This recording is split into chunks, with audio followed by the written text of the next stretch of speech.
All right, and we're live. Welcome, ladies and gentlemen, to another episode. Today, we're going to be having a riveting conversation about everything crazy going on in the Pokemon market. You got to make sure, guys, because I think your chance to invest is over, maybe. We'll talk about that obviously on today's video, but before we do so, make sure you leave a like, comment down below, subscribe, helps the channel out. And as always, Alex, link down in the description below if you want to check his channel out. Alex, you ready? Yeah, and guys, like I thought Eli went a little too far with the thumbnail. I tried to stop him, but again, this isn't my channel; it's his. So, I'm here. I'm here though. So funny. Alex calls me up and he's just laughing as hard as possible, and he goes, "All right, I need the stamp of Eli approval. Are we good to put this thumbnail out?" And I'm like, "Dude, we got to have some topic to discuss about today, and why not make it the thumbnail? What else are we going to discuss?" That doesn't sound like me. That is. I don't remember this happening. Yeah, I don't think so either. Nah. But didn't you just pull directly from the actual Super Bowl Pokemon ad? Isn't that what you did? I don't know what happened on the Super Bowl. No, you didn't watch the Super Bowl? No. Yeah. I kind of figured. Dude, let's talk about that ad. That ad was kind of weak. It was very weak. It was really confusing because it was just like, hey, Pokemon's 30 years old. And then you're like, anything else you got for us? Or just, I was actually expecting something like that. It didn't even really mention 30th anniversary, I guess. Like I don't know. It didn't mention the TCG. It didn't mention any games. It literally just said Pokemon 30. That's basically what it said. It was like Pokemon 30 and that was it. And you're like, okay, so like what else? Yeah, I don't know if that really did anything for the hobby. I know a lot of people were thinking that was going to be like another firing pin to really send us into the stratosphere. I don't know if that commercial really did anything to the market at all or is going to at all. Yeah, it's legitimately whatever. I didn't even see the when it aired too. Like I remember hearing someone say that there was going to be an ad and I had to Google it. And then I was like, oh, well, this is kind of nothing burger, but I didn't see them actually air it live. Yeah. I watched it live. It was just, like I said, when did they air it? I think either the third or fourth quarter. Interesting. It must've been right after the Budweiser ad, I believe. Oh, really? Oh, yeah. That's crazy because I remember watching the Budweiser ads, right? Dude, okay, before we get into it, can we talk about how terrible like Super Bowl commercials were this year? They were so bad. Yeah, I saw someone on my Discord basically say exactly. It's like, so basically what I learned from the Super Bowl commercials is our entire country is now ran on pharma, crypto, and gambling. Yeah, and artificial intelligence ads. Yeah, and AI. It's like AI. That was like where was the crazy like Doritos commercials? Where was like like a State Farm one or one like the insurance companies? Like there was none of the stuff you normally look forward to seeing. It was like AI, crypto, sports betting, or like it was very strange. And none of them were like creative at all in a way where you were like, oh, I like this commercial. Like they're all super duper cringe. And I was talking to like my family and while we were watching and I was like, dude, I swear to you, it must be like a bunch of boomers making these ads or something, because as like someone Gen Z, you are not appealing to my crowd. Like you don't know at all what is going to draw us in, because these are horrible ads. Like you need something edgy to like really kind of grasp the attention of my generation. I feel like even the Mr. Beast like Salesforce ad, it was basically they took an ad they had created and put Mr. Beast as like the guy. Like it wasn't like had anything to do with him being Mr. Beast. Like they could have put any actor into the same exact commercial. It's like they should have had him do something. It was just basically a normal like ad read commercial, just him saying it. It was like, it's just very strange how a lot of companies decided to do it this year. Yeah, a lot of cringe to say the least. So, yeah. But yeah, hopefully everyone enjoyed their weekend. Hopefully everyone got to at least make the most out of a boring Super Bowl. But as far as it goes, where do you want to begin with talking about Pokemon? Obviously we talked a little bit about the commercial. Not really. Who cares? Like it's a big whole whatever. Do you want to talk about what's going on with Charizard UPCs that are coming in? And some people are saying at least from what I'm hearing, is that they're just individual units that you can just buy in 2 quantities. So it's not an actual, I mean, we've already gone over this, but Yeah. like it's not a 2-pack bundle. It's 2 individual ones you can buy at a limited 2. Yeah, man. So like Mhm. I redid my background on my video, which got a bunch of people in my comment section talking about like the whole prismatic bundle thing. Like, but I mean, I've been talking about picking up prismatic positions, and we both have for like months now, right? And it's not until the positions start to move that people have a problem with it, right? Like in the time of when they're everything's plentiful and easy to find, the price isn't moving, no one cares. Like you'll make you'll say, hey, I think these are a pickup. Everyone kind of like, yeah, or other people say, nah, it's stupid, it's too expensive, I'll do it later, and no one really cares. It's not until stuff starts moving where people have a visceral reaction to it. And man, some of the comments I'm getting are like angry people. I'm like, dude, I picked these up at market price when I told everyone else to be picking these up at market price, and everyone said I was stupid and it's too early and they're going to print this for years and MSRP is coming and all those things. And dude, I'm telling you, the Charizard UPCs are they are a completely different item, but it is the identical blueprint to what was happening with Prismatic. Same thing with 151, identical to 151. They're plentiful, they're everywhere, right? Nobody wants them, right? Everyone's like, oh, Costco's dropping them every week. They're printing millions of them. The price is 20 or 30 bucks over MSRP. I'm not buying. I'm going to wait. They're going to be around this price forever because they printed so many. And I just feel like, dude, that is a product right now you can just go buy right at market price. Just log on TCG Player, log on eBay, and in a year from now, 2 years from now, you're going to be sitting there. Everyone's going to be like, God, so Suxos, they're so expensive. I wish people didn't scalp them all. It's like, dude, you could buy as many as you want right now at market price. You just don't want to because you have to find it at Walmart. You have to find it at Costco. And I just think sitting around waiting is not the right play on these. I guess I see, and I don't know because I haven't gone to my local Costco and looked at all, but I guess my thing is that right now with the current market price of it being a little over 150, if you know it's coming to your local Costco, is it at least worth like going and checking? Again, I never go. Like, I don't go to any of them. I don't. That's the other thing. Like, I try to tell people, I don't go to any retail stores. The last thing I bought at retail was Surging Sparks PCETBs in the Pokemon Center. Since then, I have not bought a single thing on Pokemon Center. You know, we both know I have, you know, a distributor, which I get little to no product from. So it's not a distributor. Like, I literally just, you know, I don't buy everything off eBay TCG Player. I make, you know, private deals because I'll buy like large quantities that makes people, you know, offer better deals because I'm able to take like 100, 200, 500 quantities of things. But other than that, man, like I don't really check, and I don't think you need to. Are they out there? Like, can you be join one of these notification groups or try to, you know, get these bots going? Maybe. I have no experience with it, so I couldn't tell you. I don't know how hard or easy it is. I mean, because my mind is, I mean, if you can save, you know, $60 a unit and you can get 2, like, you know, obviously, why not? But if it's one of these things where it's super out of your way and you're checking every single day in person and it's a 20-minute drive, it's like, yeah, at some point it definitely doesn't seem worth it.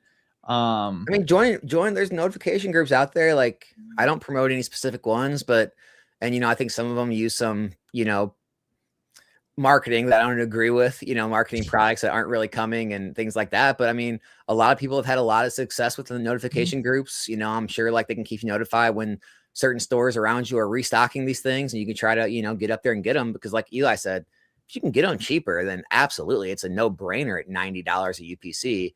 It's just, I wouldn't let that be the end all be all if you get a position or not. As far as it goes, what are your thoughts right now on Perfect Order? Well, I got these Nihil Zero boxes, these Japanese boxes, and dude, this is one of the worst performing Japanese sets on the stream since, I don't know, a while. Put it that way, probably since before Journey Together. So, not a lot of sales on Nihil Zero. And so if Perfect Order is similar to this in any way, it's looking like it's not not getting a lot of traction. Yeah. So I don't know what that means. Like you said, there's been less and less and less product ever released. There's going to be less of this at release. Maybe the scarcity keeps the price somewhat higher. Here's the problem though. Some big card shops around me, Forge and Fire, Collector Store, they were pre-ordering. Forge and Fire had pre-orders at MSRP for a while. They sold a good amount at MSRP, 161 something, and then Collector Store was pre-ordering at 199.99. So we're already seeing some card shops pre-order the set at 200 or below, which tells me it's probably going to be a cheaper one if I had to guess. I mean, so at this point, then we're just kind of hoping the set after is also terrible.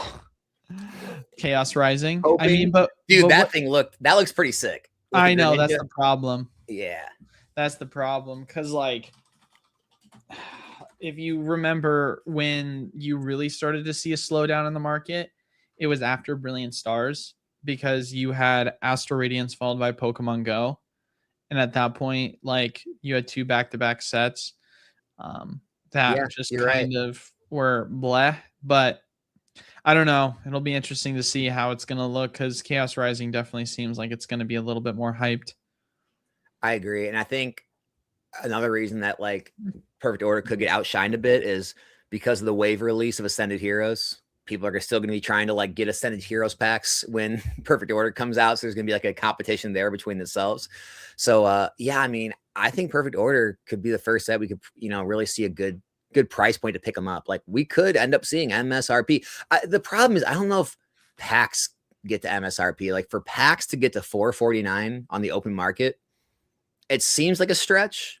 Like, I feel like a booster box at MSRP, which is technically $449 a pack, seems more realistic than a single like sleeve blister at $449, but it's possible. Did you hear that Creatures announced that they're increasing MSRP prices for Japanese product? No. Yeah, it's not like a crazy amount, but like a 30-pack, booster box is going to go from 5,400 yen to 6,000. So about a $4 more per box. So it's a 10% increase. I was going to say that's kind of exactly what we were anticipating. That is roughly the exact. I mean, roughly speaking, we were like 9 point something percent. So it's right around what we were predicting. I think that's coming. Yeah, I think we're going to have $5 packs, $180 boxes MSRP. Yeah, I mean, they were talking about that over on Poke Beach, if you want to look at the exact article. But basically, they're saying the last time something like this happened was back in 2022. And it followed several months after, with English increasing their prices. Yeah, by the way, guys, I don't know what kind of like system YouTube is using to like, I guess, like scan you through your comments, but I keep getting these like notifications saying approve comment. So if you don't see your comments, it's not because we're doing anything. I'm approving everything I see. I don't see anything like that's too bad or anything. So I don't know why it's doing that. It's not us, though. I can tell you that right now.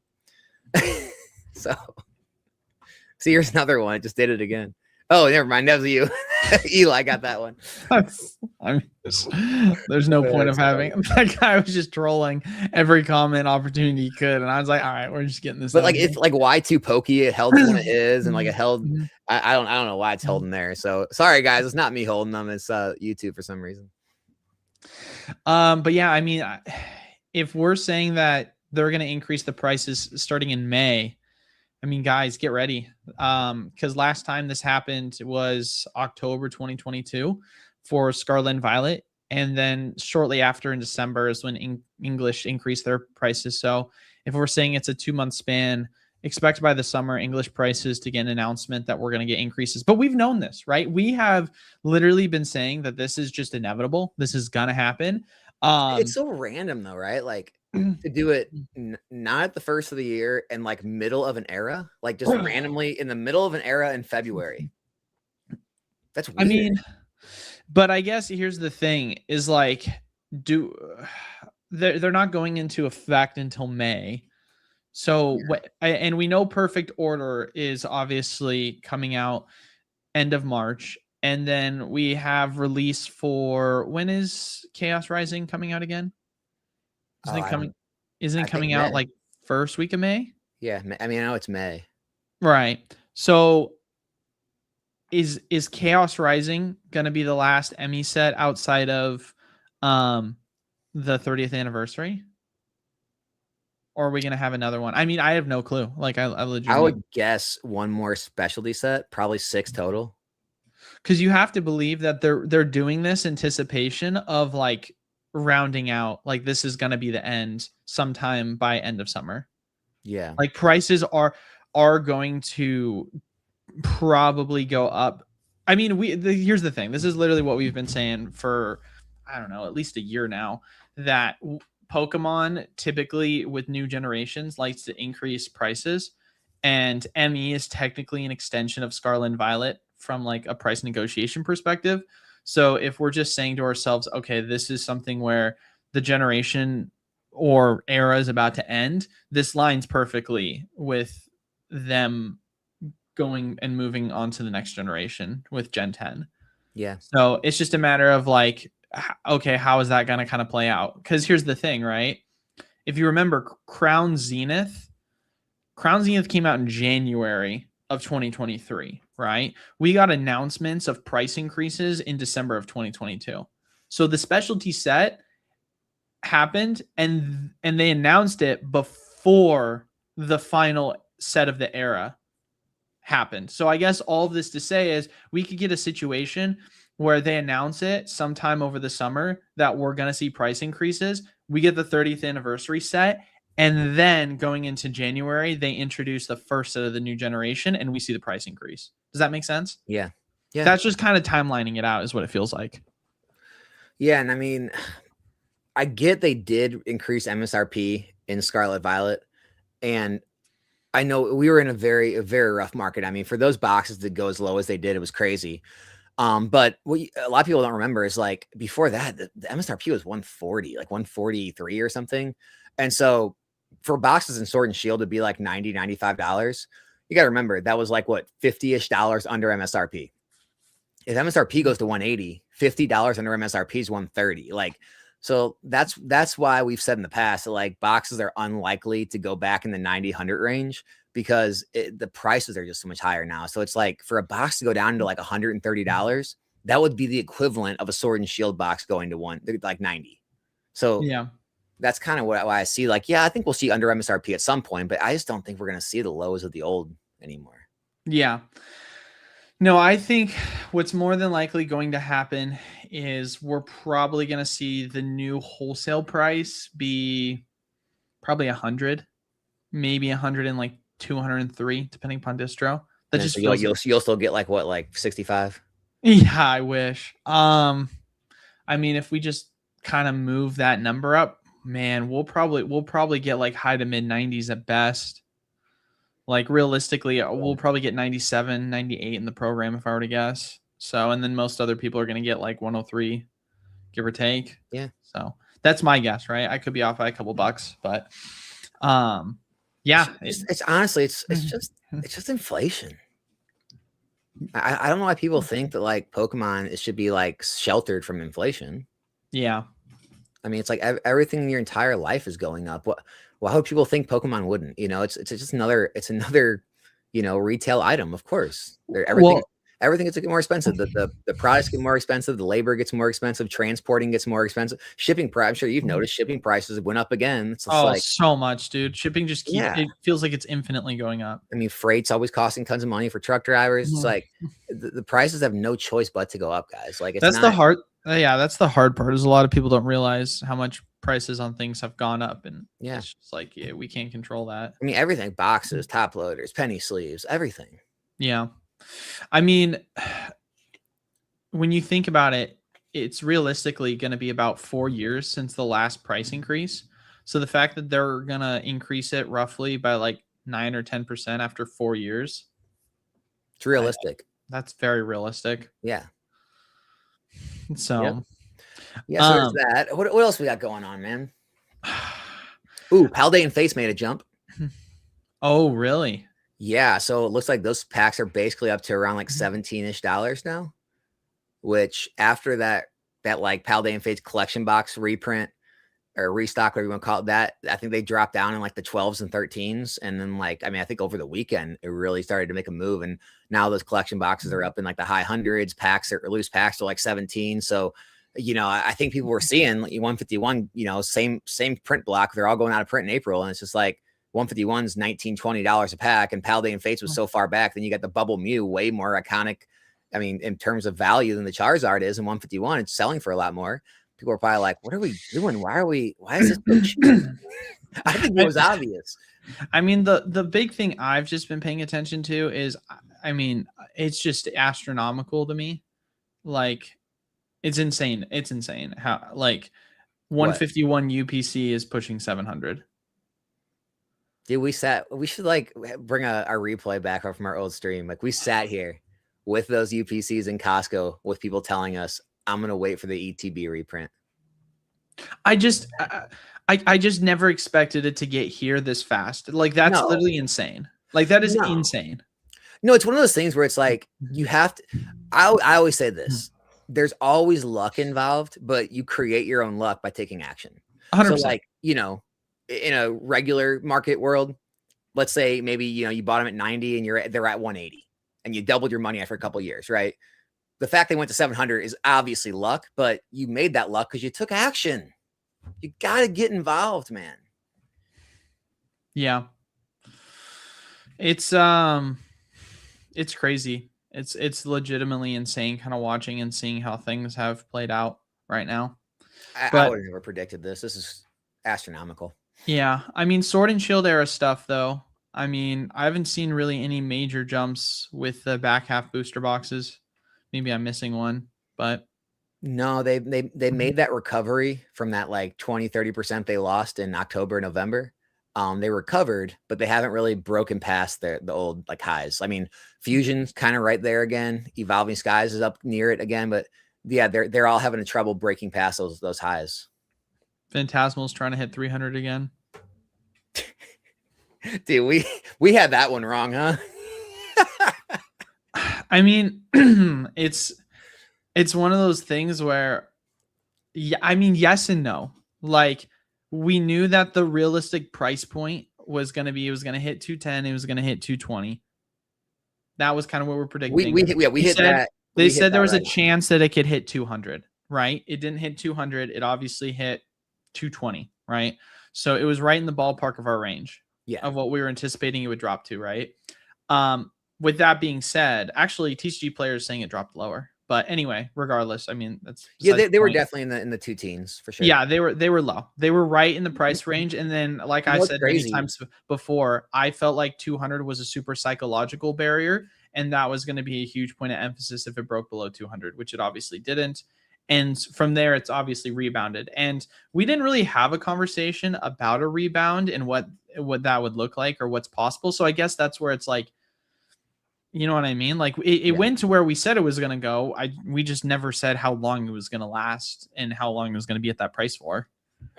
Yeah. Anderson Authentics, one of the big eBay sellers. It was before the end of the year. I picked up a bunch of cases from them. They were selling fantastic cases. It looks like it was $12.15 a case. So $12.15 divided by 6. I mean, you're talking barely like $2 and what, like 202, 203 something. Like, I mean, so they were all the way down to almost $200 by the case on eBay through large trusted sellers. Again, I mean, anyone could have bought them. Anyone could have took action. Right now, you could be flipping those cases for what, $1,800. It's madness. Yeah, I think realistically speaking, Phantasmal at this point with its current price and no supply, I mean, there's nothing that's going to lower it, right? Okay, look at, dude, all you have to do is look at Obsidian Flames and you're just like, so Obsidian's the third most valuable set in the era booster box wise, right? I think it's Destin, Paldea, Obsidian, maybe Twilight's a little ahead of it, third or fourth.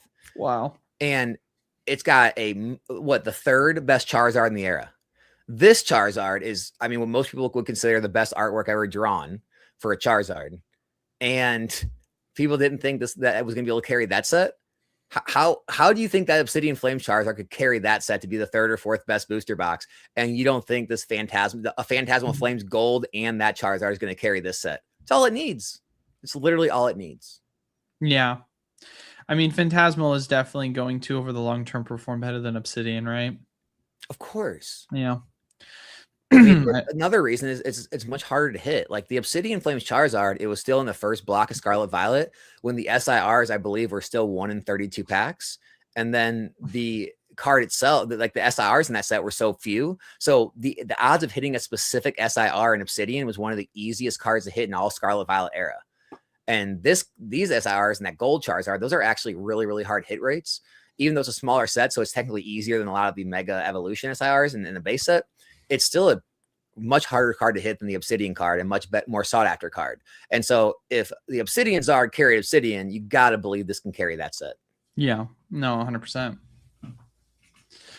I feel like these are really easy analyses too. Like anyone could come up to that. I think people are just afraid. Again, it comes down to taking action. Like people can, this is all elementary basically. Like anyone could have deducted that for themselves. People just are afraid to take action, man. What do you think about Ascended Heroes prices correcting on the packs? The what? Ascended Heroes packs. Yeah, dude. Again, got that wrong. I don't understand it. You know, from what I can tell, I'm not having a ton of people tell me like the big box is littered with them. So I don't know how there's enough product. I mean, dude, we opened. So I did a video releasing my numbers for the streams. Our first like 5 nights, I consider like a week of streams, we sold almost as many Ascended Heroes packs as we did Destined Rivals, way more than Journey together. Because of how expensive Ascended Heroes is compared to what Destined or Journey was, we sold more like value of Ascended Heroes than Journey and Destined releases combined. That's insane. And again, I mean, other people are going through it like that too, like water. And apparently the prices keep dropping. So I don't know, dude. The demand's there. The packs are getting ripped. The cards are sought after. The cards are super valuable. I have no clue why they're going down. But hey, I like it though, because now they're going to be cheaper for people and people can open more. It's great. Well, and it's the loose packs too that are what's going down. Because if you look at the actual ETB, the ETB is going up. So the ETB, the end of the month in January, it was sitting at like a little under 120, and then it skyrocketed to 160, and now it's kind of stabilized at 145. So if we're just talking about from end of January, it's gone up $30. So, I mean, that's a pretty big jump. So it doesn't make any sense to me why the ETB pre-sales are going up so much, but the loose packs are going down. What's the promo? That's a good question. Is it supposed to be valuable? Maybe it is a full art card. Oh, it's the End Zekrom. So you remember how they did an Ends Reshiram for Journey Together? Oh, that card is. Oh yeah, that's the value.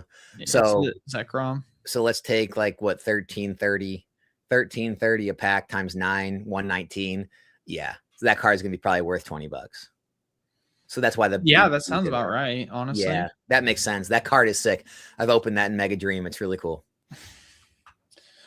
Yeah, I mean, do we think once we hit release here, like we're gonna see much price movement on that ETB? Like, because if it's selling right now at 140, and it's super volatile. We're supposed to get it end of February. What's the exact date again? We're supposed to be getting the ETBs? Like 11 days from now.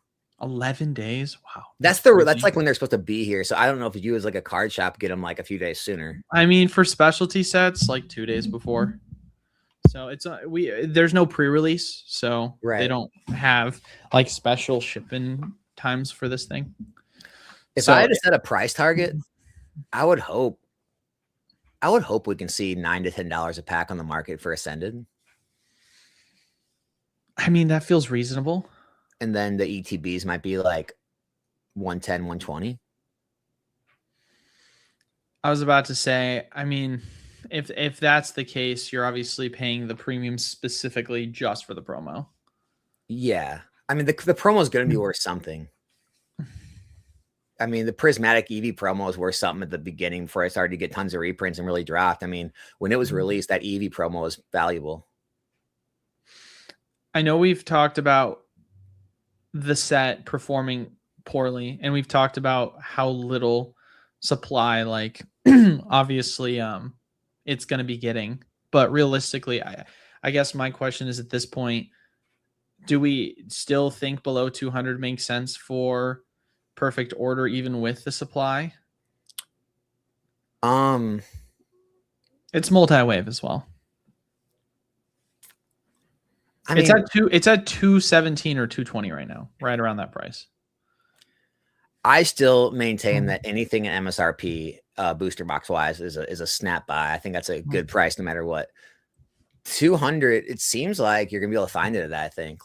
I think I'd be almost like trying to eye like 180 to MSRP to 180. And then, if it comes out and it doesn't really do that, then maybe like settle for 200, 210. But I mean, here's the thing. It all depends on what your goals are, right? Like my goal right now with Pokemon, all right, like I kind of like am looking around at all the different places to put cash. Maybe you could say gold and silver, like commodities, they're going to be good long term, whatever. Right now, it's too volatile. Like there's so much parabolic moves going on up and down. I don't want to touch that right now for a safe haven, right? I look at the stock market, dude. I mean, I know like the indexes are at all time highs, but dude, some of the big names are getting crushed. Like Amazon getting crushed right now. You have like, I mean, some of these stocks. Salesforce is down like 40% in the last year. You have like Robinhood in half. Like there's a lot of stocks that are getting really beat up right now. I'm just like, yeah, if I want to throw in an index, okay, but there's not a lot of single stocks I feel super safe in. I look at Bitcoin, XRP, Ethereum. That doesn't seem super safe to me. It's all over the place. Maybe you could say it's so. Like I'm looking at Pokemon, like, well, what can I buy that's at least going to be a good store of value that I think is at least going to outperform having cash or just throwing it in like a money market or an index? And I still feel like I'd rather have booster boxes under $200 than trying to play one of these other more, in my opinion, more volatile investments. And so like, it's either do I want to hold cash or do I want to put it in a product or somewhere else? And I still go back to Pokemon. That's just me. Maybe I am just a wacky, crazy lunatic and I'm fine with that. I will die being that person, but for whatever reason, it feels safer to me to continue to buy sealed product in this market than put it somewhere else. And that could be a wild take. I mean, obviously, we still got a month and a half before the set releases. So, like, anything's possible. We could see a huge run up happen, especially. I mean, you have to remember what happened with Mega. When Mega first happened, we were having a conversation originally being like, oh, this set could, be a sign of weakness finally. Like, we're going to have cards. I think it was pre selling for like 220 and we were like, all right, this is it. Like it could go under $200. Like we could start to see a shift in the market. And then they announced that there was going to be shortages of product and they were going to have to split the waves up. And then all of a sudden the whole market went into like pandemonia and then it shot up over $100 within like the next week. So right now it kind of feels like that's still possible and on the table to happen. I mean, don't get me wrong. I feel like ME1 is just overall looks like a much better set than this one. So maybe that's still, going to happen, but it doesn't happen as much. Or maybe people are just like, kind of like, oh, well, we're used to shortages at this point because of Ascended Heroes, because of split waves happening since ME1. Who cares? And then from there, we kind of just see stagnation over the next month and a half before the release. And then all of a sudden, test $200 initial release, and then by second wave, it's below. And like you said, I mean, Ascended Heroes, obviously, with it getting pushed back, I feel like people are going to be trying to play catch up on that. And I don't know. I definitely think that 200 is likely. It's just now going to come down to the psychological factors that are going to play out over the next month and have to determine if it really is going to break that. With now, let's be real here. If allocation numbers were better, I would be pretty confident that it was going to break below 200. But now that obviously things have changed, we have to kind of question it. But yeah, I mean, like you were saying, it's still not a bad buy. I think people are like asking the wrong questions when it comes to this. Like they're constantly worried about being in like the perfect right item that's going to be like the best absolute performer. When it's like, dude, I think you should be asking yourself, like, what's the place you have the least probability of losing money, or if you are wrong, that you're going to lose the least amount of money. And so I'm looking at like, if I buy a booster box at 180, 200, what's the worst that's going to happen? Like, do we really think it's going to go to under MSRP? Like, so it goes to MSRP. Great. Well, if I got it at 180, what is that? 10%? I'm getting at 200, that's 20%. Dude, I'm looking at Amazon chart right now. It's down 14% in 5 days. Freaking Amazon. I just mentioned other companies on Wall Street down 20, 30, 40, 50%. Bitcoin down 50%. Like XRP down more than, still it's like ever you look, there's more volatility. There's more risk in my opinion. I'm like, so you're asking me, do I want to risk maybe 10, 15-ish percent that a box might go down and keep it there? Or do I want to try to place my money somewhere else that seems more risky? I don't know, dude. It still seems like the right play for me. But again, I could be wrong. Yeah, no, 100%. Make sure to leave a like, comment down below, subscribe, everyone. Helps the channel out as always. And we'll start answering questions here in a couple minutes. As always, all caps question followed up by what your question is. Makes it easier for me to find it. Is there anything else you kind of want to talk about in specific that's been catching your eye? I mean, right now, just to kind of give people a recap that are joining in late right now, the big kind of takeaway here of what we've been discussing is that Ascended Heroes, still dealing with scarcity. Prices for some reason have corrected even after the fact. ETBs, however, performing strong. We'll see obviously how that's going to affect loose pack prices once we get the initial release here in 11 days. And then Perfect Order kind of building on what I've been seeing with allocation numbers. It's a bad, just terrible across the board. So we might have to kind of reconsider what that's going to look like in the obvious, short term once we get our initial releases for wave 1 and 2. And then lastly, of course, discussing, strategies behind what we're seeing here with the, Charizard UPCs and how you kind of want to play that out. Have you got any like secondary offers from your distros like after the initial release of like always I always do of like tech stickers and they were offering way higher prices? They've always done that since I've known them. Yeah. And it's ridiculous. I mean, I've gotten offers for like $1,000 for a case of Destined Rivals sleeved, but that was I'm saying with like the Ascended Heroes release, did they have like tech stickers they were offering you for higher prices? I don't know about the tech stickers, but I just remember that I've had many times like Ascended, for example, Destined. And this wasn't recent. Like this was a month or so ago where they were like, yeah, we'll sell this to you 10% below market. And we're just like, there's no room for us here. So it's very common they do stuff like that. Yeah. But I don't know about Ascended. Alfred might chime in on that if he's watching. And yeah, so I mean, obviously there's some of that stuff going on too. It's like artificially keeping things higher, where it seems like distros are like leaking more product out at higher prices, which is, I mean, obviously, like if a store has to pay more for something, they're going to have to charge more for it, and that's just artificially inflating the prices, especially in this market where there's the limited supply. Even if it's not selling as fast, like stores are less likely to discount, like take a break even or a loss right now if they know it's going to move. It's just going to move slower. Like, why would you blow it out if you don't have to? Type thing. And because the allocations are getting smaller, I mean, a lot of stores that have went through this boom are somewhat well capitalized, so it's not like it used to be with like Safari Zone, you having to like blow out tons of pre-orders at like, basically break even prices just to move stuff because they have to like pay for their whole allocation. We're not there anymore. So it's like if stores are used to taking this giant allocation, they're taking this much now. They don't need to blow it out to like pay their credit card bill off anymore. They can just let it sell slowly and not discount the prices, which I think is another reason they're staying high. Well, it's a little bit different though with distro, because distro, they're contractually obligated to sell at a certain price for certain things. Where do you think the product comes from then? What do you mean? Well, like when you get your allocated tech stickers and then like a week and a half later, you get offered more at a higher price. I think that they're required to do that for a specific percentage pool. So like 80% you have to sell at this price, 20% you can sell at whatever you want. Okay. And then based off of obviously how the market is, they can choose to lump it all together, or they can just hold the reserve and then sell it at a higher price after the fact. Yeah.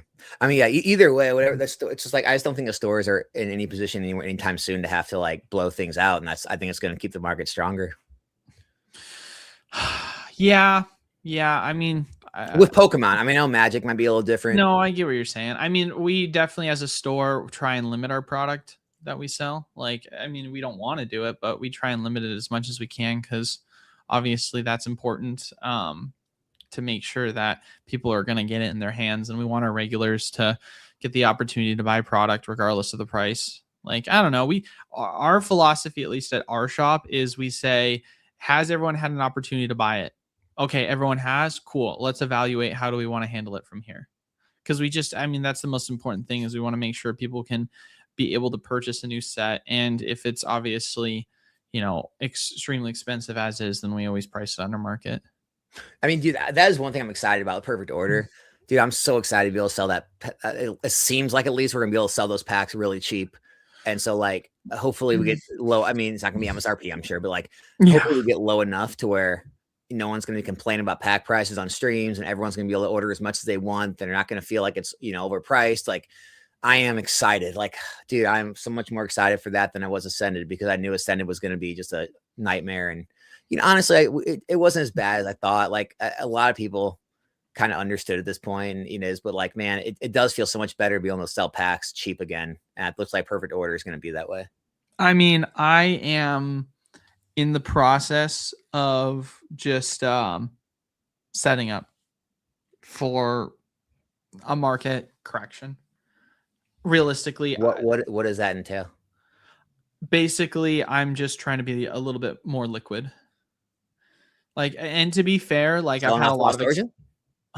Selling Lost Origin? No, I'm not selling anything. What I mean by that is, and to be fair, we've had a lot of business expenses that have like kind of kept it to where we weren't as liquid as we would like to be. But a lot of those expenses we don't have to pay right now, because we're kind of one and done with a lot of them. Yeah. But with that being said, we've started to become a little bit more liquid now, and rather than just taking that money and immediately investing it into something, it's just been set off to the side for whatever reason in case something happens. So I guess all of this to say is there's a lot of uncertainty right now in just traditional markets and Pokemon. And for me, I think it's just in my personal position right now, best interest to just kind of wait and see what's going to happen over the next 6 months to a year in the Pokemon market. If I see obviously an opportunity, then I'll jump into it.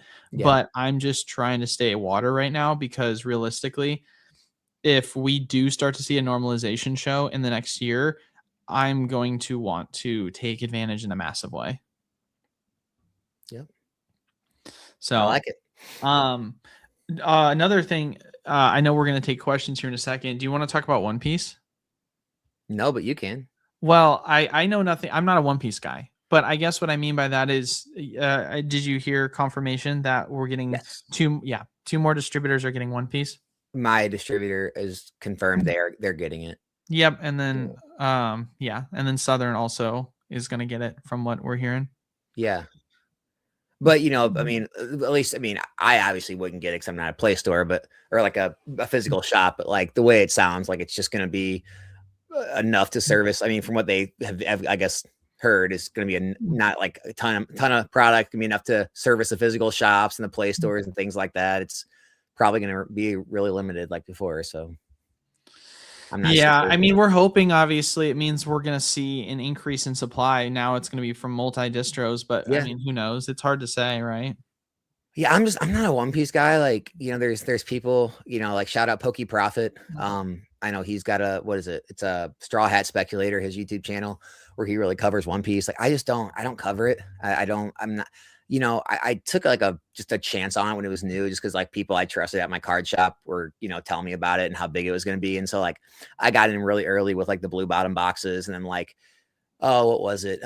Romance Dawn, Paramount War, the first like 4 sets, and then like one OP5s when it really started blowing up and everything kind of went parabolic. And I got out then, and ever since then, like I don't want to get to the point where I'm like allocating large money, which is like what One Piece costs now, into something I know very little about. I'd rather put the large money into Pokemon. I was just buying it back then because it was so freaking cheap. It was like $80, $90, $100 a box. It was like, sure, I'll buy a case and see what happens type thing. And so like, I've never been like a true, like I have zero connection to the show, zero connection to the characters, the game. Like, it was just a chance. And so now that it's like becoming like an established like part of the TCG realm, I don't want to allocate any real funds to it. I'd rather put it in Pokemon type thing. What are you thinking about Dragon Ball? I don't know if you have talked about that at all. I have it on my list to look into. I'm gonna try to do that tomorrow. Yeah, I'm hopefully. I love Dragon Ball. Like, that's right up there with Pokemon with me. It's so sad that every time they create a TCG, it doesn't last. I really liked Super when it came out. I hope it's the real deal. I hope it's not just a big hype bubble again and dies. I'd love to see a Dragon Ball game actually So is it a have new longevity. TCG or is it just the current TCGs getting hyped? Yeah, I think Fusion. So I think Fusion World was like after. I don't know. I don't know exactly the whole story. So you guys can let me know in the comment section. I believe Super kind of like stopped, and like right then they started Fusion World or something, and that's like technically a new TCG if I know this right. But no, it hasn't been new. It's just all of a sudden getting hyped out of nowhere. Because I mean, I know at least with one of my distros, like they have an insane amount of Dragon Ball Fusion. Like it's insane how much they have. Okay. So if it's getting hyped, I'm like, all right, guess we're gonna buy a good amount of that. But you know, That's one I might look into. I mean, again, now it's already hyped, so it's too late. Probably, I probably won't, unless I can get in cheaper, find connections. But I may carry it on stream because I love Dragon Ball. It's something I like. I know the whole Mhm. lore, the whole series. Like, watched everything. I could tell you every character. Like, so like that's something I would be interested in. It's just like with One Piece, I just don't. I have zero base to go off of. It's almost like opening, like I don't know, MetaZoo or something. I have no clue what I'm looking at, type thing. And so like it's hard for me to get into stuff like that. Anime is returning is why it's getting hyped. It seems that's what people are Yeah. saying. Dude, here's what's great. This is what I love about it. Dude, there is literally opportunity everywhere. Whatever your thing is right now, go for it. Like, dude, you got a chance in pretty much anything right now to do well. And I'm not here to say anyone's gonna do better than the next. I just know Pokemon. I feel comfortable with Pokemon. I feel safe with it. I feel like I have a good handle on the market. And so for me, it's like the best opportunity for my funds. But if you know something else better, go with it. Yeah, 100%. Um, let's start taking questions. Yeah. Let us start taking questions. Hold on. Sorry, I got to scroll up. With the extremely low gem rate for early SV sets, especially SV01 and 2, how do you see this affecting box prices long term? I don't think it matters. There's no correlation. It is crazy seeing SV base packs at like $9. It's terrifying. Yeah, there's no correlation in my mind to this at all. No. Yeah, I mean, as we've said a lot of times, two things can be true at once. Pack prices can be expensive because of cards, and pack prices can be expensive not because of cards. Like, it sounds crazy to say that, but Twilight jumped in price because of the Greninja. But also, if you look at sets like Paradox, they're not expensive because there's like, I mean, just go back in time and pick a set like Emerging Powers, right? Emerging Powers is not expensive because of the cards in the in it. It's expensive because it's scarcity, right? So you've got certain sets that can be expensive because of the popularity of certain cards driving the price. And then you've got some sets that could be expensive because of the scarcity. And then you've got some sets that are expensive because of both. One thing about SV base, I could be wrong. It seems like they didn't put those packs in a lot of products. It seems like there wasn't a lot of collection boxes, tins, like things they put those packs in. Like there were like the sets like Paradox and Temporal and things. And so it's like, man, SV base could be really scarce all around, which could cause, the packs being scarce and then the gem rates being high. So people want to chase those and open more. Maybe it does, have a little run up into the 300s with that box. The packs go to like $10, $11, $12 because they're just so scarce. I don't know. If that Drowsy goes on another run, you never know. When that Drowsy went on its first run, we were selling out of hundreds of SV base packs and night trying to chase it. So you never know what the market's going to do. But when the packs are really scarce, it only takes a little bit of a run of a card and a little time of opening packs at an increased rate again to really do some crazy stuff on the market. So it's possible. I can't remember exact specifics, but I know that there was a decent amount of ancillary product that did have base packs. Okay. Because I just remember opening so many trainer toolkits, so many collector chests, so many tins, so many V boxes that had them in it. So I can't remember the exact ones, but I just remember that being something where I was like seeing it common with that, and then how they evolved. So I remember that was a big one with the 2023 trainer toolkits, I think. The ones that had the Arceuses in them. Yeah, I guess I wasn't really thinking as much about the toolkits. Oh yeah, toolkits. I mean, they were huge. You also have to think too, like, they had the what are they called? The battle stadiums. They were still pushing those super heavy as well. Wow, they still had those, huh? Oh yeah. Yeah, When those did were those stop? yeah, we Paradox?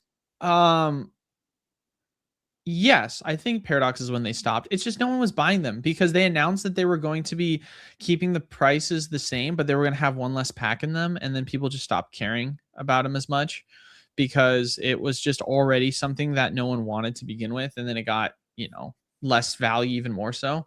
I mean, the concept's cool. I mean, the It's concept, like a for two people to be able to set up a deck and battle immediately. It's pretty cool. yeah, you just got to make it cheaper, not more. That's the problem, Right. right? Is Yeah. it just made more sense for you not to, yeah, go that route? Do you think 30th anniversary will cause another craze for Pokemon? It's still going strong. It is still going strong, and I feel this could make it go even crazier. God, dude, I was gonna have the opposite take. Yeah, I mean, we don't know what the set is going to look like itself, right? But if we just kind of go back and look at what happened with the 25th anniversary, there was so much hype that was led into the 25th that once the 25th ended, it just completely started to like collapse in terms of demand. Like you realistically had one more set to follow that um going into the next year. I mean, let me rephrase that. You had Fusion after that, and then you had Brilliant after that. And then from there, it just kind of like started to slow down. Demand kind of fell off. But Fusion didn't come out the gate doing extremely well. But that was predominantly because all the supply got dumped immediately with every other, second wave and reprint.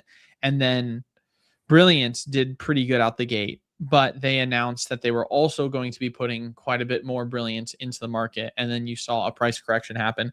Because for those of you guys that were not there during Brilliant, Brilliant was out the gate selling for like 120, 130. And then the week of release, it ran all the way up to 200. And then they announced that they were going to have more product coming in for it. And then it shot all the way down to like 130, 140. And then from there, it kind of stagnated before it did another run. And then it got more supply and it dropped again and then it did another run. But that's besides the point. The point I guess I'm trying to articulate here is that after 25th anniversary happened, you had Fusion, which didn't really do anything, and you had Brilliant, which didn't get a ton of supply initially. And then once it got its supply, it corrected. And then from there, every set that followed just was significantly below MSRP. Yeah. Yeah. I mean, I could actually see 30th anniversary kind of like being the beginning of more of the slowdown. Yeah. Just because I don't know, it just seems like people are building it up too much, and I think it's probably going to be a disappointment for what people are wanting it to be. I feel like anytime people like put too much pressure or too much importance on something, I feel like you have no choice but to be disappointed, and that could be that could be like a negative for the market if people are disappointing in it and it doesn't sell as well. And then the public sentiment starts to kick in. All the YouTube channels and social media posts are all negative, and it gets people feeling negative about it. Even if it's like celebrations, then in a few years it's really sought after, everybody wants it. In the time of it could cause a little bit of a stagnation in the market if it's not received as good as they want it to be. Well, and that's the thing is we don't know what type of set it's going to be, right? Because with Celebration specifically, it wasn't one of those sets where there was really like it was so easy to pull the set. Like every card was ridiculously cheap. Like you had the chase card that were initially out the gate expensive, but they all crashed like so aggressively. Like I remember when the Umbreon first came out, everyone was chasing after it. It was well over $100, and then at one point it dropped down to like $20. What's funny? I just thought of Abraham said, "Nah, I disagree. I think Gen 10 first sets will be the one that slows down the market." Well, think about this. I just said that I think there's going to be one more specialty set, right? We said there's going to be, we got Mega, Phantasmal, Ascended, and then we have Perfect Order, the Greninja set. I think that next set will probably be the 30th anniversary. That'll be the last specialty set, and then it'll be the new gen. So that's Abraham. Honestly, just what you said. It'll probably be the specialty set, then the new gen. It'll probably be the 30th anniversary new gen. That'll probably be a time where I think we might see a slowdown. I mean, we're literally all saying the same thing. We're just saying it differently. Yeah. Like with it lines up with everything. MSRP, we know prices for MSRP are going to go up, right? And when did they go up? They went up at the end of Crown Zenith, which was the start of the next generation, right? Yep. You're going to see a correlation where you're going to see prices go up at the end of the 30th anniversary going into the next generation. You're going to see a slowdown more than likely commence at the end of the 30th anniversary, which is going to go into the next generation.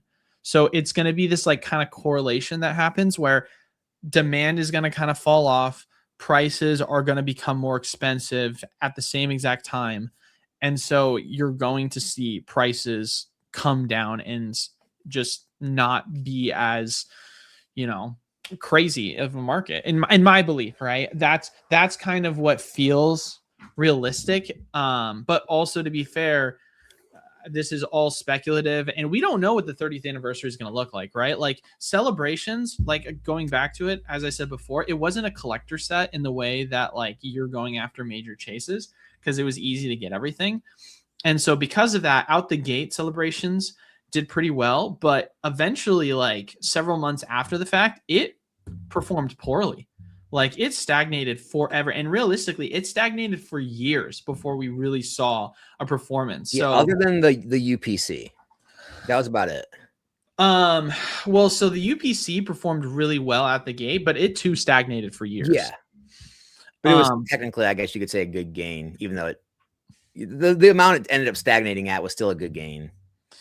I mean, so it came out the gate at like 400, then they gave a second wave of it, and then it shot up to like the high twos, like 260, 280. And then from there, it eventually got back up to 400 again. So if you bought it 260, 280, you made money. But then it sat at 400 for 2 or 3 years at least. So it's like, it kind of did the Hidden Fates thing where like Hidden Fates performed extremely strong. And then they got more supply and you were like, all right, cool. I'm going to buy Hidden Fates at $100. This is a great deal. And then it got up to 150 and 170. And then it just sat there for like 5 years. And you're just like, all right, well, this has just been a terrible investment. That's exactly what the celebrations was. Yeah. The same thing as Hidden Fates. True. Yeah.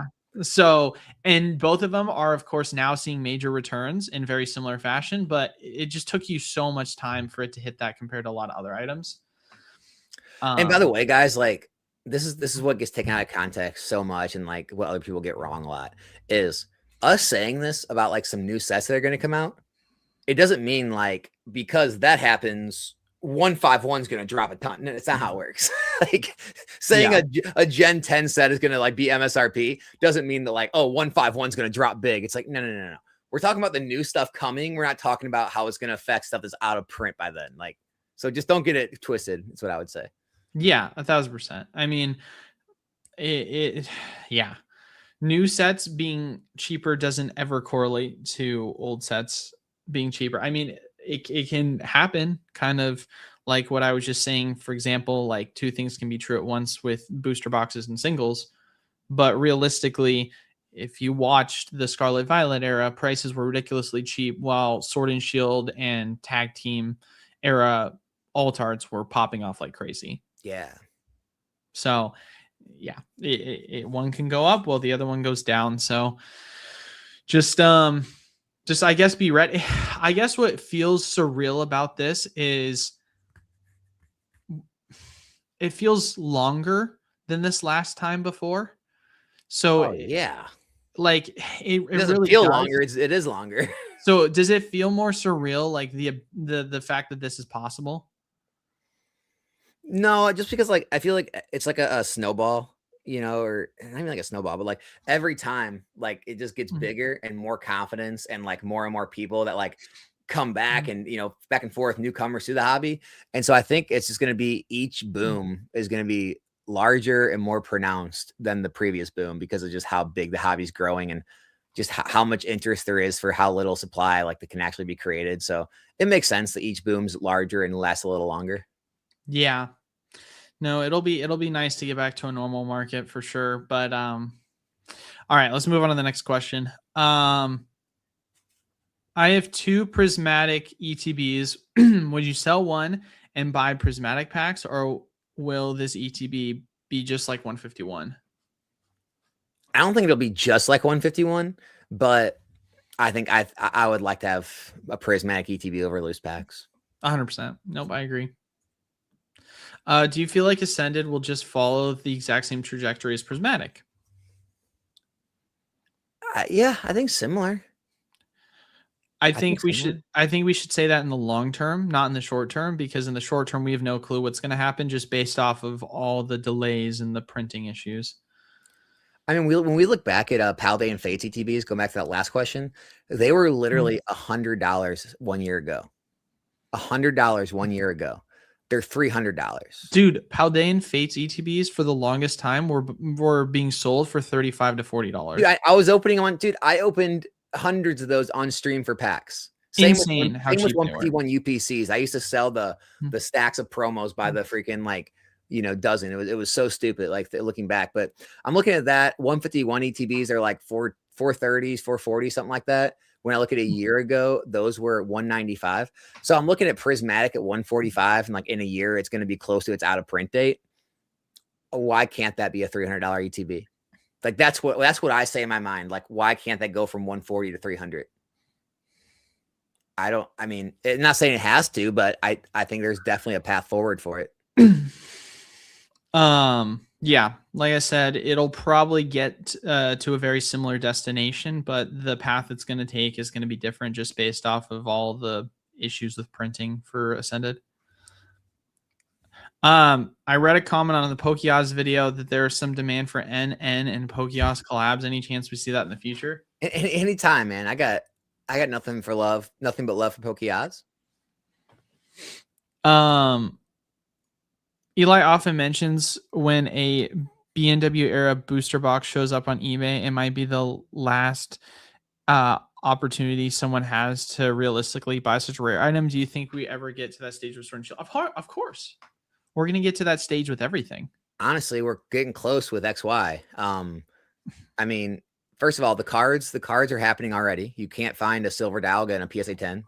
You just can't find it. You got to wait for someone to list it. Usually they're never listed. Phantom Forces, Flashfire, they're getting to that point.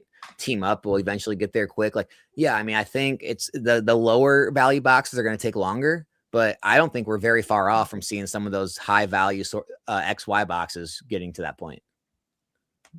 Yeah, it just is time.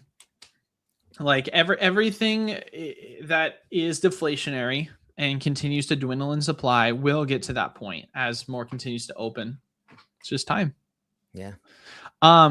Question. Eli, my brother, got his Costco Charizard 2 box. It came in a box and it says quantity 2 on the box label. Yeah, they're out there. I had multiple people send me it last time. It's not like a traditional bundle you would think of that Costco would sell, like wrapped together. It's in like a case that is like a 2-box filled case that has like a label on it. Inside the boxes are still just 2 single, but they do ship them in like a case. So it's still technically, I would say, a sealed case of 2. Well, the big thing is, and we discussed this a little bit on last stream because there was a lot of confusion on our parts, is that this is an item that is being sold as a 2-case item online, but not as a 2-case item in store. Yeah.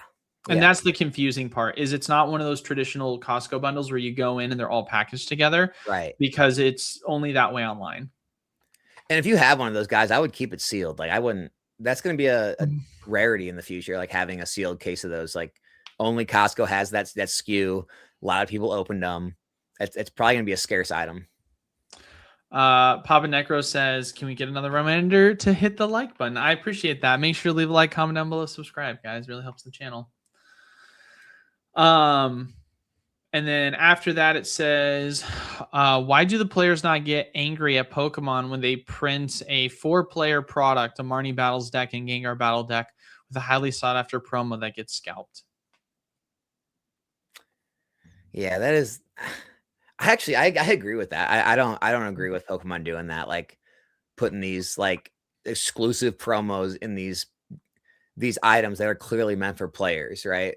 That like don't have booster packs inside. They're just meant for play. I don't understand why they would put like the Haunter promo, the Marnie promo, like some of these awesome promos that like obviously they're gonna have value because they're exclusive to that product. It's a weird move. I take a little bit of a different perspective on this. Okay. I think it's just the timing is unfortunate because realistically, these battle decks sat at distro for years because no one wanted them because there was zero value to them. Do they have good promos though?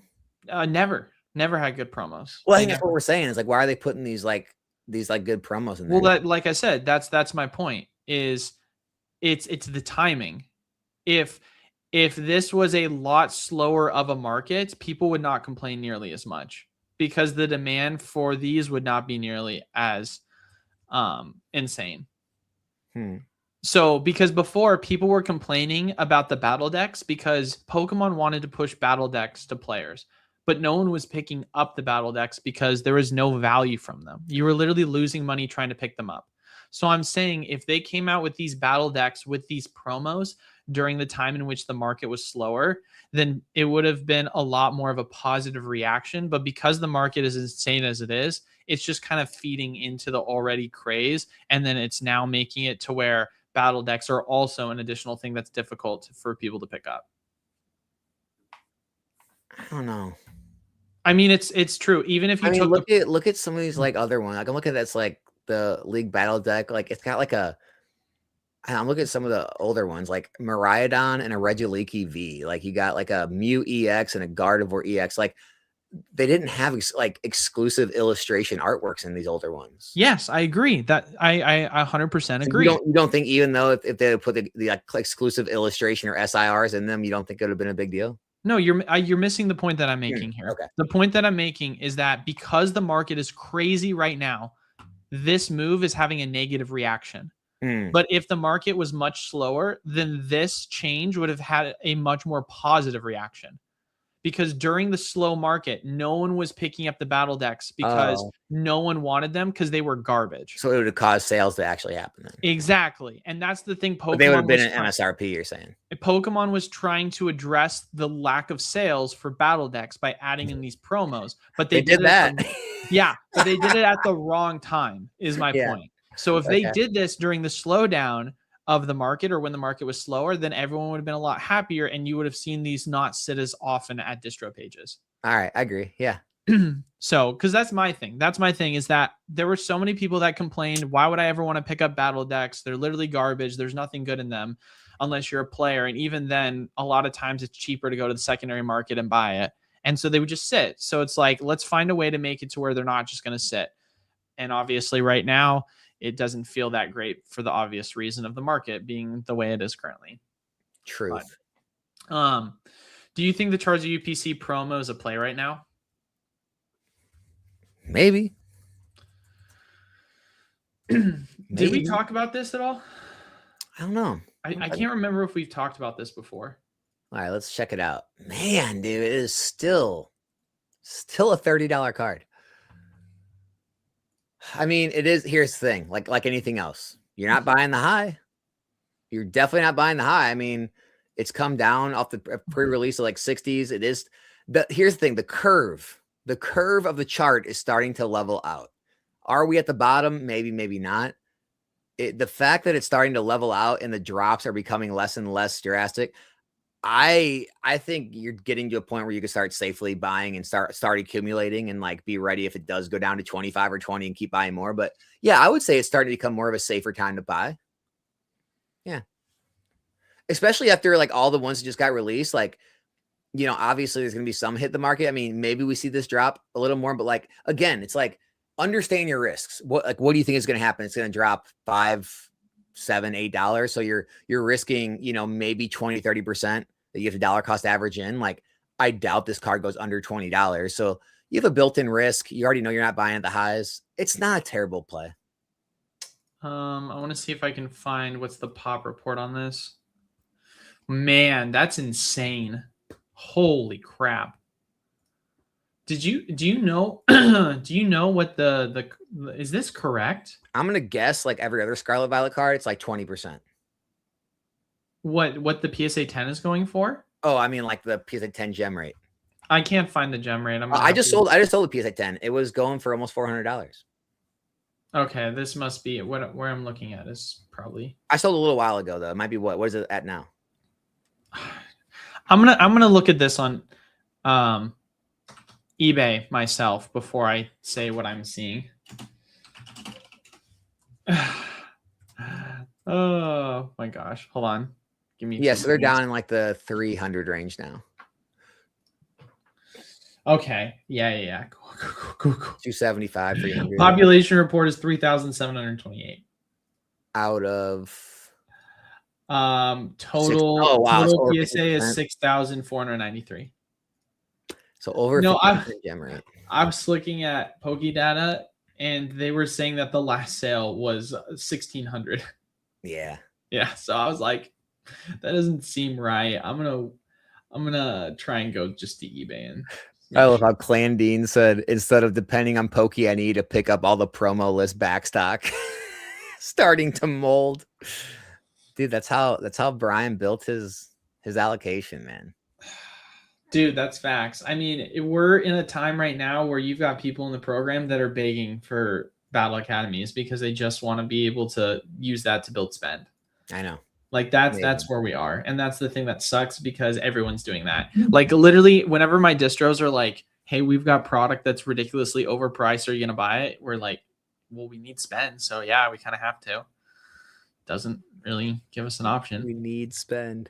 We Literally, need to that's it. spend our money. We need Take to it. build spend for allocations. It's just how it works. It's just it's the sad reality Don't you of love you live in a rat. country that the economy is doing so bad that people are begging to spend their money on cardboard? Love it. The Welcome. economy is just awful. Dude, it's crazy. I mean, right now, like watching Bitcoin and the way it's been performing and silver, I mean, silver is having a little bit of a rebound, but I mean, I think realistically, I think silver and gold, I think they've kind of hit their tops. I mean, okay, 1 year. So basically 1 year on Bitcoin, you're down 27%. And that's because a year ago it was only 96. So from the highs of Bitcoin, like the highs up in like the 123, what's this? The absolute high 124. I mean, dude, right now you're a little above it. You were down like almost 50% at the low, and 60. You were down over 50%. Like you're still down what 40 something percent on Bitcoin from the highs. You're down 26% for the year. I mean, dude, people were jumping out of windows in the freaking Pokemon hobby when you were down 20, 30%. Like they were thinking the world was over, and it only lasted for like a month, and then everything was like running back up. And then people in crypto, man, they're down 50%, they're down 40%. They're just like, yeah, whatever. It's normal. It's just crazy the mindset of the two different investments. Like, if people could ever get a like stock market, crypto, commodity investor mindset with this hobby, they would crush. But everyone's so emotional in this hobby, and they think like 20% is like, oh my God, I got to dump. It's going to zero. And I think that's why they get washed out. Whereas other people that invest in other things, they understand this is part of the market. Volatility creates opportunities. Well, what's crazy is logically the mentality should be the inverse because like Yeah. with new set releases, we know what the floor is because of wholesale costs. But like, I mean, we've literally, as far as I've been aware, we've never seen prices go more than like 10% below wholesale. But like Bitcoin doesn't have that. So Bitcoin could literally go down to 20K and there's nothing that's stopping that from happening. Like you could talk about technical analysis and the fundamentals and, psychological price support and, that whole concept. But like, I mean, that's just people and how they're responding and using analytics to make predictions on that. But there's nothing past the point of that I guess is really saying it couldn't get to that price point. I mean, you could technically, in theory, make the same argument about that for Pokemon, but realistically speaking, it's just a lot. It's a lot different because you just know that, hey, this is run by a company that is going to make sure that product is going to at least be above a certain point, right? It's not the same with cryptos. um, Let me see if I can find. Why doesn't Pokemon do more entire generation sets a la 151 and black and white flare, black bolt white flare? Seems like it would be a slam dunk. Cough, gold and silver cough. I mean, they are though. That's the thing. This is them showing that they're making an effort to do more of these because people have been asking for these type of sets. I mean, people have been asking for trainer cards again. And when I mean trainer cards, I mean like cards where it's like Cynthia's Garchomp and Misty's Starmie. Like, people have been asking for those type of cards. They introduced that in Journey Together. They introduced that in Destined Rivals, right? People wanted a Team Rocket set again. Obviously, Destined Rivals was that. People have been wanting, specific sets for the first gen, 151, specific sets for the 5th gen, black and white set. Like, they're showing right now within the Scarlet Violet era that they're willing to like put out these kind of nostalgic sets for fans. Like, they're showing that they're at least making an effort to kind of push those forward. And we saw that throughout the entire back half of the Scarlet and Violet era and a little bit of the front half. Yeah, I mean, I don't know if like black and white's really a slam dunk. I mean, it's kind of performing around a relatively lackluster. It's just kind of decent. I mean, I don't think people are screaming to like get their hands on black but white flare. Like, they're not like complaining on every YouTube video that they underprinted it and they need to reprint it. It's not like a prismatic or an ascended or like a 151. Like, it's there, type thing. I don't know. I think you gotta be careful with like what eras have like good enough nostalgia to carry. I think gold and silver does. Oh yeah, 100%. Yeah, Gen 2 would do great. I mean, Gen 3 would be insane. Yeah. I mean, don't get me wrong. Like, I am a huge Gen 4 stan because that was most of the generation that I grew up in. But like, realistically, Gen 3 is probably the fan favorite. Gen 3 has some insane Pokemon in it. I mean, I will say I do like Gen 4 a lot though, because it had so many good. The thing about Gen 4, right, is that Gen 4 didn't have a ton of new Pokemon get introduced in the same way as Gen 3. I don't even know what Gen 4 is. Are you serious? Like, what are the big Pokemon? Diamond, Pearl, Platinum era? Like, what are the big, what Pokemon were introduced? Giratina. Okay. Dialga, Palkia, Torterra, Infernape, Empoleon. Are you asking for big, or are you asking for me to tell you? Are you just asking me to tell you? No, I was just like, so basically Giratina, Dialga, Palkia were the big. I mean, those are the big legendaries that were obviously put out there. But I mean, Shaman was obviously introduced. Heatran was introduced. Mesprit, Azelf Yuxi was introduced. I mean, those, I'm just listing legendaries. Yeah. Cresselia, Darkrai were introduced. Okay. Darkrai. Let me think of other mythicals. Garchomp, Lucario. Garchomp, Lucario were introduced. All right, so it's got some Pokemon that can carry a bit. So I mean, a lot of final evolutions were introduced. So like, they introduced Leafeon and Glaceon, which are two fan favorite, obviously, evolutions. Like, people really enjoy that. They introduced final evolutions for a lot of the baby Pokemon. So like, Bidoof, which was a pre-evolution for Rosalia. So how I look at it is Gen 4 is like a prelude to Gen 2, because Gen 2 introduced baby types to a lot of those like random like single Pokemon. So like Gen 1, you obviously had Electabuzz and you had Magmar. And so Gen 1, they made Elekid and Magby. Yeah. So the final stages were introduced in Gen 4, where they introduced Magmortar and Electivire, right? So that's kind of one of the reasons why I liked it, is because you made a lot of these 2-stage ones, which just got babies introduced, and they were kind of like awkward in their evolutions, get their final forms, and it felt complete. And that's kind of what I liked a lot about it. Yeah. I mean, you had Kiss introduced, which I think Togekiss was another great final evolution that they introduced. Obviously, Rosalia got Roserade, right? Like, so many final evolution forms were introduced. I mean, the biggest shortcoming realistically of Gen 4 is the lack of fire types. It was the generation that had the least amount of introductions to fire types. So it was very, very few amounts that were introduced. But yeah, I mean, if you're just talking fan favorites, yeah, it's Lucario, it's Garchomp, it's Giratina, it's Palkia, it's Dialga, it's Leafeon, it's Glaceon. I mean, those are the real big hitters. No, it's a good amount of good hits. But I mean, it's no Gen 3. Like, don't get me wrong. Like, I am obviously a huge stan for Gen 4. It's my favorite generation. I'm very nostalgic to it. But Gen 3, it probably has the most loved of just the Pokemon variety. And obviously, I mean, it's got some heavy hitters in Gen 3. Like Rayquaza, obviously, is like, I mean, everyone loves Rayquaza, Kyogre, Groudon. You've got, Deoxys introduced there. You've got the starters, which everyone loves the starters, right? Blaziken, Swampert. I mean, yeah, there's so many good Gen 3 Pokemon. Like Gen 3 is an amazing generation. You've got Salamence that was introduced as well within there. Yeah, it's good. It's good. I mean, it's good. So I think I would go insane if they did a Gen 3 or a Gen 4. Like that would be, you want to talk about an expensive one? Like that would be crazy if they did something like that. All right, let's go on to the next question though. Where are we? Sorry, let's do 3 more questions and we'll get out of here also. Okay.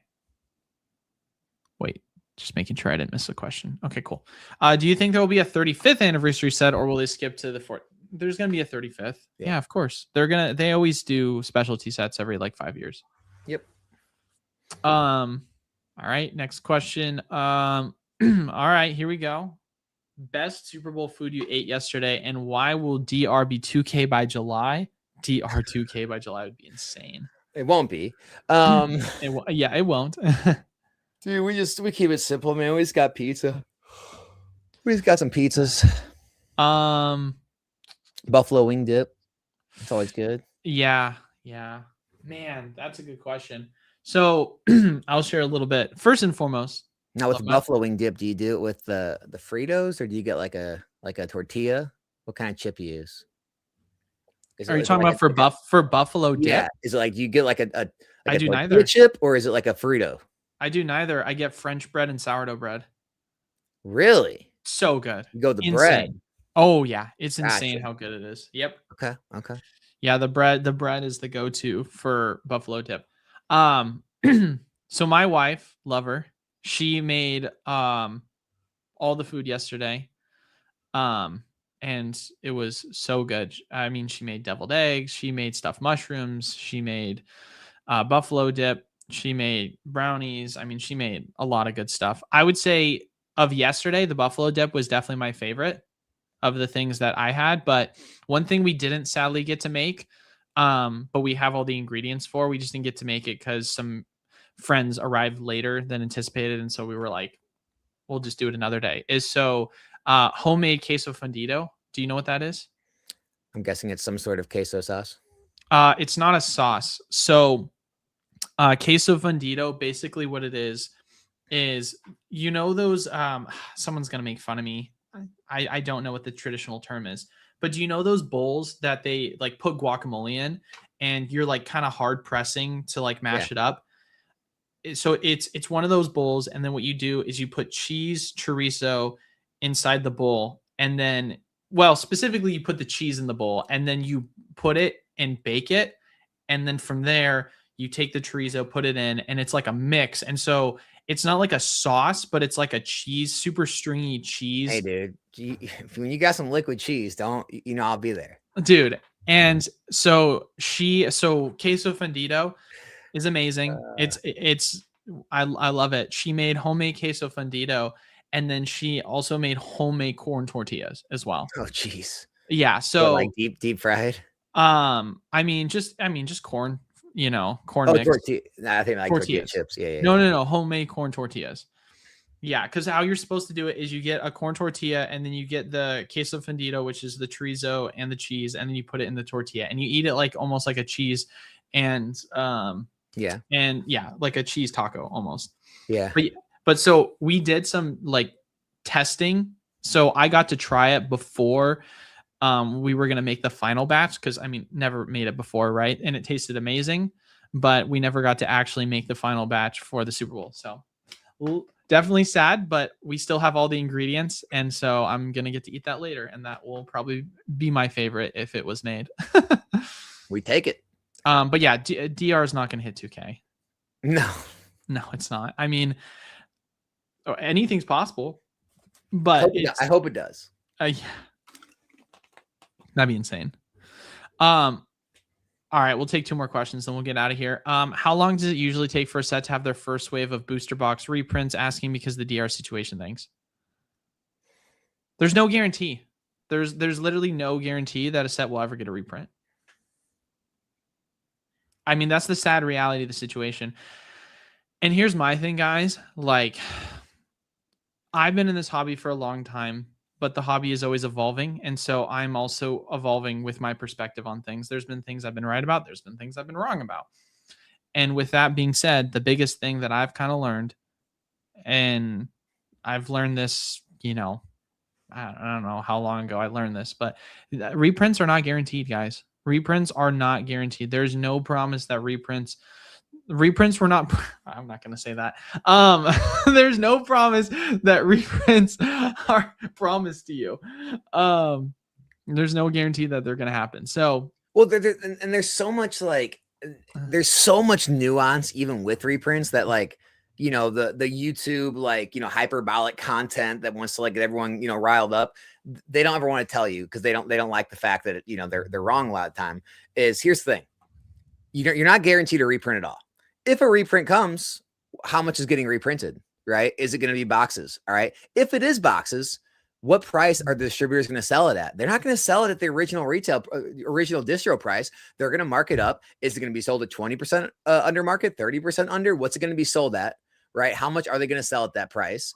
And, how many people are going to jump into that opportunity? How many of the stores are going to hold back some of that inventory to invest in themselves because they know that's probably going to be the last chance to get it. So if there's going to be very little bit leak on the market, the little bit that does, they're going to want top dollar for it because they know numbers coming. There's so much more that goes into it. People just have this weird visceral reaction to reprint. They think reprint means crash, and it's just not. Those two aren't correlated.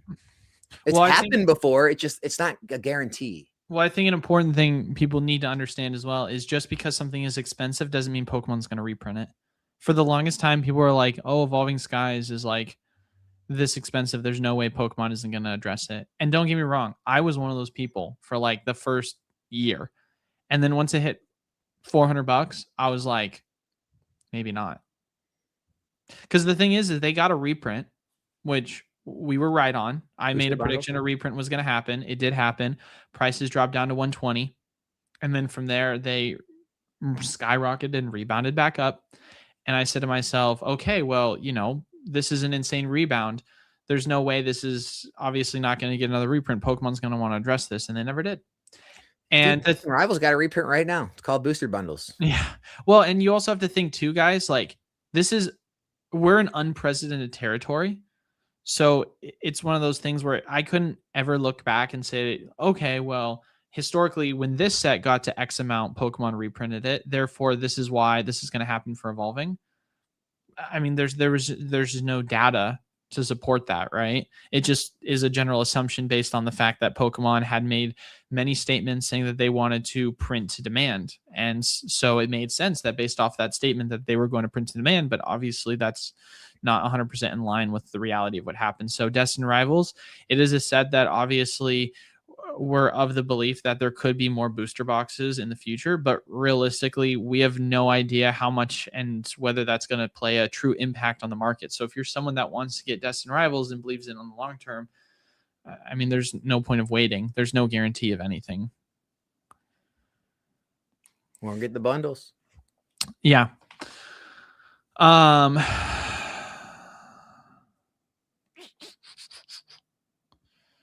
right. Prizzy premium figure collections are lowest listed 170 on TCG Player and a bit over 200 left. Still a buy? How many packs are in those? I don't know. Let's see. I mean, the thing with me, guys, okay. Everyone has to make their own decision on their own investment styles. All right, DC. If I want to invest in a card, I just go buy the card. I don't make it a habit to invest in collection boxes unless the price per pack makes sense. So any collection box I've bought it's because of the price per pack made the most sense. So like I have Blooming Waters boxes, I have Paldea and Fates collection boxes, I have those prismatic poster collections, but I got all of those at basically the same price I'd be paying for loose packs. Then it makes sense. I'm not trying to buy a collection box like that where I'm going to pay a ton of money over on the packs just to get a promo. I'd rather get an investment in prismatic. And then if I also want to make a play on the promos, maybe get those too. But like, I'm not a singles player. Like I don't really make a lot of singles, like large scale plays. So for me, if you get 11 packs, I'm not a huge fan of paying that much per pack just to get some promos. So for me, it doesn't make a lot of sense. It doesn't mean you're not going to do well in them, but for me, I'd rather be in other products. Everyone's different. Everyone's different. I'm just not a singles like investor. And I feel like if you're overpaying that much per pack, you're basically buying the singles. Yeah, no, 100%. And also from a storage perspective, I mean, this is not going to be an easy thing to store. It's going to take up so much space. Yeah. Oh my gosh, dude, these collection boxes are getting out of control. They are. I just have stacks of Blooming Waters. Like I don't even know what I'm gonna do with. I know it's like you want to hold them sealed, but sometimes you're like, is it worth the space? But all right. That was it, man. That is the last question we're gonna take for today. Anything you want to say before we head on out of here? Gotta catch them all, baby. Gotta catch. Make sure to leave a like, comment down below, subscribe, ladies and gentlemen. And then as always, Alex, if you want to see more offensive thumbnails, you can go check out the link down in the description. Oh, what? My bad. You made that. Wow, thumbnail, dude. Go check out the link down in the description below to see more of his channel. Hopefully. Just remember, guys, I have no rights in this channel. I cannot actually create videos or approve thumbnails. That is all Eli. So that is 100% accurate. You can't see it under the table, but like if Alex steps out of line, let's just say there's something that zaps, just in case he gets, like a dog collar. it's a dog collar, but it's not around your neck. Damn. You gotta watch it around here, man. I know, that's what I'm saying, man. You step back in line, Alex. Yeah, no, anyway. Honestly, okay, here's how I'll end the stream. Oh god, dude, take action. Like if there's so many people that like honestly know the numbers probably better than us sometimes. Like, dude, there's people that do so much freaking research and so much, they analyze so much data, and they break down so many different products and investments and like past performances. And eventually, dude, there's a time when you just have to go for it. You just got to put your money where your mouth is, take action. I feel like that's the one thing a lot of people just forget to do is take action. So yeah, no, 100%. All right, folks. Hopefully you all have a wonderful rest of your day. We will see you all next Monday. Peace.